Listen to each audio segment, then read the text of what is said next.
ದೇಶದಾದ್ಯಂತ 11ನೇ ವಿಶ್ವ ಯೋಗ ದಿನಾಚರಣೆಯನ್ನ ಆಚರಣೆ ಮಾಡಲಾಗಿದೆ. ಈಗಾಗಲೇ ಎಲ್ಲರೂ ಕೂಡ ಯೋಗಾಭ್ಯಾಸನ ಮಾಡೋದ್ರಿಂದ ಆರೋಗ್ಯವನ್ನ ಅಚ್ಚುಕಟ್ಟಾಗಿಟ್ಕೊಬಹುದು. ಹಾಗಾಗಿ ಯೋಗಾಭ್ಯಾಸವನ್ನ ಎಲ್ಲರೂ ಕೂಡ ಮಾಡಬಹುದು. ಅದೇ ರೀತಿಯಾಗಿ ಕರ್ನಾಟಕದಲ್ಲೂ ಯೋಗಾಭ್ಯಾಸವನ್ನ ಮಾಡಿದ್ದಾರೆ.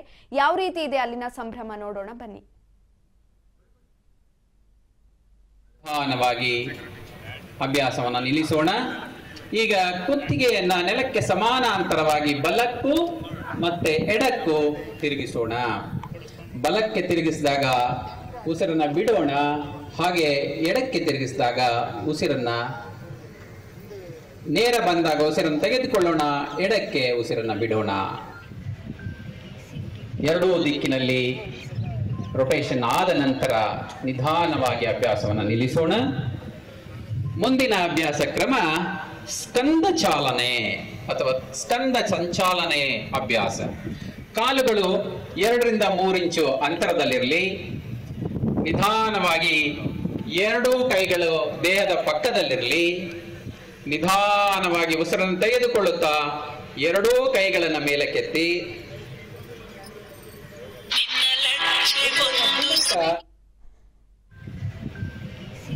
ಎರಡೂ ದಿಕ್ಕಿನಲ್ಲಿ 4, 5, 6, 7, 8, 9, 10 ವಿಶ್ರಾಂತಿ. ಈಗ ಎರಡು ಕಾಲುಗಳಿಂದ ಕಾಲನ್ನ ನೀಡಿ ಸ್ವಲ್ಪ ಸಡಲ ಮಾಡಿ ಕಾಲುಗಳನ್ನು ಸಡಲ ಮಾಡ್ಕೊಳ್ಳಿ. ಹಾಗೆ ಬಲ ಮಂಡಿಯನ್ನ ಮಡಿಸಿ ಎಡ ಮಂಡಿಯನ್ನ ಮಡಿಸಿ ನಿಮ್ಮ ಮಂಡಿಯ ಮೇಲೆ ನಿಂತ್ಕೊಳ್ಳಿ.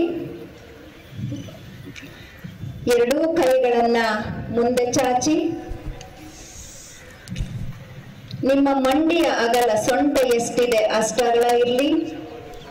ಎಡಗೈ ಸೊಂಟದ ಮೇಲೆ ಬಲಗೈ ಸೊಂಟದ ಮೇಲೆ ಅರ್ಧ ಉಷ್ಟ್ರಾಸನ.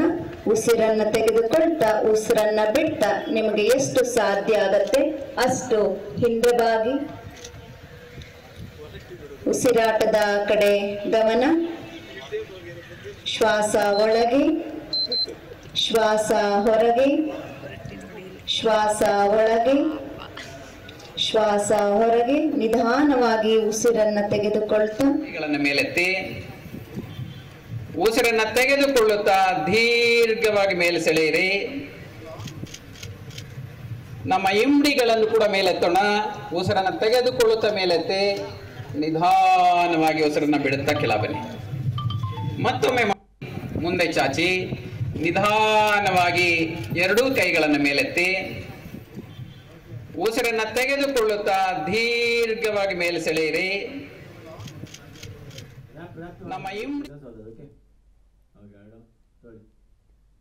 ಇನ್ನು ಕರ್ನಾಟಕದ ವಿಧಾನಸೌಧದಲ್ಲೂ ಕೂಡ ಅಂತಾರಾಷ್ಟ್ರೀಯ ಯೋಗ ದಿನಾಚರಣೆಯನ್ನು ಆಚರಣೆ ಮಾಡ್ತಿರೋದಂಥದ್ದು. ಡಿಸಿಎಂ ಡಿ.ಕೆ. ಶಿವಕುಮಾರ್, ಅದೇ ರೀತಿಯಾಗಿ ಸಿಎಂ ಎಲ್ಲರೂ ಕೂಡ ಭಾಗಿಯಾಗಿ ರಾಜ್ಯಪಾಲರು ಕೂಡ ಈ ವೇಳೆ ಭಾಗವಹಿಸಿ ಯೋಗಾಭ್ಯಾಸವನ್ನ ಮಾಡ್ತಿದ್ದಾರೆ. ರಾಜ್ಯಪಾಲ ಗೆಹ್ಲೋಟ್ ಸೇರಿದಂತೆ ಗಣ್ಯರು ಕೂಡ ಭಾಗಿಯಾಗಿದ್ದಾರೆ.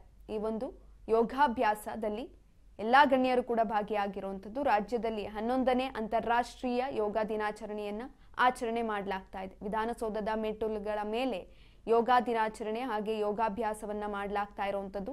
5,000 ಮಂದಿ ಈ ಯೋಗ ದಿನಾಚರಣೆಯಲ್ಲಿ ಇದೀಗ ವಿಧಾನಸೌಧದ ಮೆಟ್ಟಿಲು ಮುಂದೆ ಭಾಗಿಯಾಗಿ ಯೋಗಾಭ್ಯಾಸವನ್ನ ಮಾಡ್ತಾ ಇರುವಂಥದ್ದು. ಒಟ್ಟಾರೆಯಾಗಿ ತಾವರ್ ಚಂದ್ ಗೆಹ್ಲೋಟ್ ಸೇರಿದಂತೆ ಹಲವಾರು ಗಣ್ಯರು